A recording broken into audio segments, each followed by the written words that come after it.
നമസ്കാരം. കുറേയധികം ആൾക്കാർ എന്നോട് ചോദിക്കാറുണ്ട്, വശ്യകർമ്മങ്ങൾ ചെയ്യുമ്പോഴും മറ്റ് കർമ്മങ്ങൾ ചെയ്യുമ്പോഴും ആൾ വന്നതിന് ശേഷം എങ്ങനെ നിലനിർത്താം. അല്ലെങ്കിൽ ഞാൻ ചില വീഡിയോകളിൽ പറഞ്ഞിട്ടുണ്ട്, വശ്യകർമ്മങ്ങൾ ചെയ്ത ആൾ വന്നാലും പിന്നീട് അത് കുറച്ച് കാലത്തേക്ക് അതിൻ്റെ എഫക്റ്റ് ഉണ്ടാവത്തുള്ളൂ. പിന്നീട് അത് നിലനിർത്തിക്കൊണ്ട് പോകേണ്ടത് നിങ്ങളുടെ ഡ്യൂട്ടിയാണ്. ഒരിക്കൽ എന്നോട് ഒരു ക്ലയൻറ്റ് വശ്യകർമ്മം ചെയ്യാൻ വേണ്ടി കാര്യങ്ങൾ പറഞ്ഞു. എന്നോട് ചോദിച്ചു, എത്ര ശതമാനം സാർ സക്സസ് സാധ്യതയുണ്ട്, 100% വിജയിക്കത്തില്ലേ? ഞാൻ അവരോട് പറഞ്ഞു, 100% വിജയിക്കുന്ന ഒരു കർമ്മമില്ല. എല്ലാ കർമ്മത്തിനും 100% വിജയിക്കണം എന്നാണ് നമ്മുടെ ആഗ്രഹമെങ്കിലും ദേവതയാണ് തീരുമാനിക്കുന്നത് 100% വിജയിക്കണോ 50% വിജയിക്കണം. എന്തായാലും 50%-ന് മുകളിൽ സാധ്യതയുള്ള കർമ്മത്തിനെ 100%-ലേക്ക് ആക്കുന്ന പണിയാണ് കർമ്മങ്ങൾ, പൂജകൾ ഒക്കെ. വശ്യകർമ്മം എന്ന് പറയുന്നത് മാങ്ങയില്ലാത്തൊരു മാവിൽ, അല്ലെങ്കിൽ മാങ്ങയുള്ളൊരു മാവ്, നമുക്ക് വിസിബിൾ അല്ലാത്ത മാവ്. മാങ്ങയുണ്ട്, പക്ഷെ നമുക്ക് കാണത്തില്ല. ആകാശത്തിലേക്ക് കല്ലെറിയുന്ന പോലെയാണ്. മാങ്ങയിൽ കൊണ്ടാ കൊണ്ടു, ഇല്ലെങ്കിലില്ല. അതുകൊണ്ടാണ് പൂജ ചെയ്ത് തീർന്നതിന് ശേഷം പൈസ വാങ്ങുന്നത്. നമുക്ക് ചെയ്യാവുന്ന ആകെ കാര്യം, നിങ്ങളുമായിട്ട് പിരിഞ്ഞു നിൽക്കുന്ന വ്യക്തികളെ പലപ്പോഴും അവർ ബ്ലോക്കാക്കി പോയിട്ടുണ്ടാവും, അല്ലെങ്കിൽ നിങ്ങളോട് വേണ്ട എന്ന് പറഞ്ഞിട്ടുണ്ടാവും, എനിക്ക് താല്പര്യമില്ല എന്ന് പറഞ്ഞ് സംസാരിക്കാൻ പോലും താല്പര്യമില്ലാത്ത ആൾക്കാരെ പൂജകളും കർമ്മങ്ങളും ചെയ്ത് അവരുടെ മനസ്സ് മാറ്റി നിങ്ങളെ കോണ്ടാക്റ്റ് വരികയും ചിലപ്പോൾ നിങ്ങളെ കാണാൻ വരികയും നിങ്ങളോട് സംസാരിക്കുകയും ഒക്കെ ചെയ്യിക്കുകയാണ് ഈ കർമ്മത്തിലൂടെ ചെയ്യുന്നത്. അല്ലാതെ നിങ്ങളെ കല്യാണം കഴിപ്പിക്കുന്ന ഡ്യൂട്ടിയല്ല കർമ്മത്തിലൂടെ. പല ആൾക്കാരും തെറ്റായ ധാരണ, വശ്യകർമ്മങ്ങൾ ചെയ്തു കഴിഞ്ഞാൽ അവർ കല്യാണം കഴിച്ച് ജീവിതം ആരംഭിക്കുന്നവരെ കർമ്മം നിൽക്കുമെന്നൊക്കെ ഉണ്ട്. അങ്ങനെയൊന്നുമില്ല. നമുക്ക് നിങ്ങൾക്കില്ലാത്ത, നഷ്ടപ്പെട്ടു പോയ എന്തെങ്കിലും ഒരു സംഗതി, സ്നേഹമായിരിക്കാം, കെയറിങ് ആയിരിക്കാം, ഫോണിലുള്ള കോണ്ടാക്റ്റ് ആയിരിക്കാം, നേരിട്ടുള്ള കോണ്ടാക്റ്റ് ആയിരിക്കാം, അത് എത്തിച്ചു തരുന്ന മാത്രമേ ഉള്ളൂ ഡ്യൂട്ടി.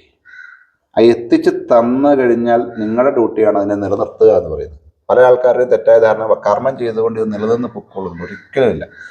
നമ്മളൊരു കർമ്മം ചെയ്തു കഴിഞ്ഞാൽ ഇല്ലാത്തൊരു സാധനം അവരിലേക്ക് എത്തിക്കുക. സ്നേഹമില്ലായിരിക്കും, ഒരു കണക്ടിവിറ്റി ഇല്ലായിരിക്കും, അത് എത്തിച്ച് നിങ്ങളുടെ അടുത്ത് എത്തിയാൽ നിങ്ങളുടെ ഡ്യൂട്ടിയാണ് അതിനെ നിലനിർത്തുക. കല്യാണം കഴിച്ചോ, അല്ലെങ്കിൽ കല്യാണം കഴിച്ചവരാണെങ്കിൽ മറ്റു കാര്യങ്ങൾ കൊടുത്തോ.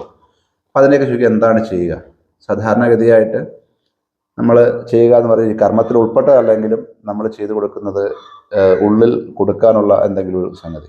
അവർ വന്നു കഴിഞ്ഞാൽ ആ സ്നേഹം നിലനിൽക്കാൻ, കൈവിഷമല്ല എങ്കിൽ പോലും ആ വശ്യം കുറച്ച് കാലം കൂടെ നിലനിൽക്കാൻ ഉള്ളിലേക്ക് കൊടുക്കാറുണ്ട്. അത് ചിലപ്പോൾ 14 ദിവസം കൂടുമ്പോൾ 3 തവണ കൊടുക്കേണ്ടതുണ്ടാവും, അല്ലാതെ കൊടുക്കേണ്ട വസ്തുക്കൾ ഓരോരുത്തരുടെ തലമനുസരിച്ച് വ്യത്യാസം ഉണ്ടാകും. അത് ഉള്ളിലേക്ക് കൊടുക്കുകയാണ്. രണ്ടാമത് അവർ കൈവിഷമേറ്റിട്ടുണ്ടെങ്കിൽ, അല്ലെങ്കിൽ ചില ആൾക്കാരെ പീഡിപ്പിക്കുന്നത് ചില വീട്ടുകാരോ അവർ മറ്റുള്ള ആൾക്കാരോ ഉള്ളിലേക്ക് കൈവിഷം പോലെയുള്ള കൊടുത്തിട്ട് അവരുടെ മനസ്സ് മാറ്റിയതുണ്ടെങ്കിൽ അത് കൈവിഷം കളയാനുള്ള കാര്യങ്ങൾ ചെയ്ത് കൈവിഷം മാറിയതിന് ശേഷം ഉള്ളിലേക്ക് കൊടുത്താൽ മാത്രമേ ഫലിക്കത്തുള്ളൂ.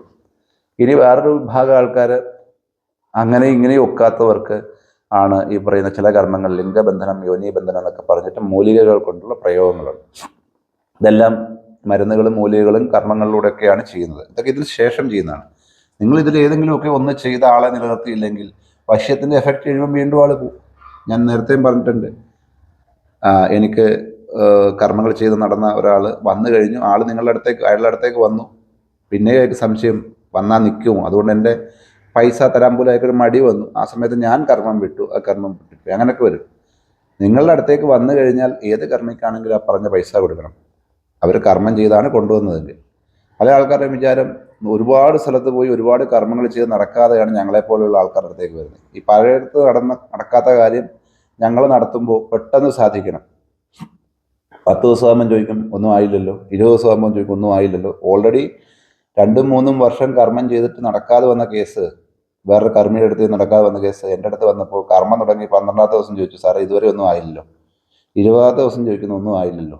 അത് ചിലപ്പോൾ 90ാമത്തെ ദിവസമായിരിക്കും ആവുന്നത്, ചിലപ്പോൾ ആകത്തില്ലെന്നും വരാം. ഞാൻ പലപ്പോഴും പറഞ്ഞിട്ടുണ്ട് 100% വിജയിക്കണം എന്നില്ല കർമ്മം. അതുകൊണ്ടാണ് ആദ്യമേ പൈസ വാങ്ങാതെ.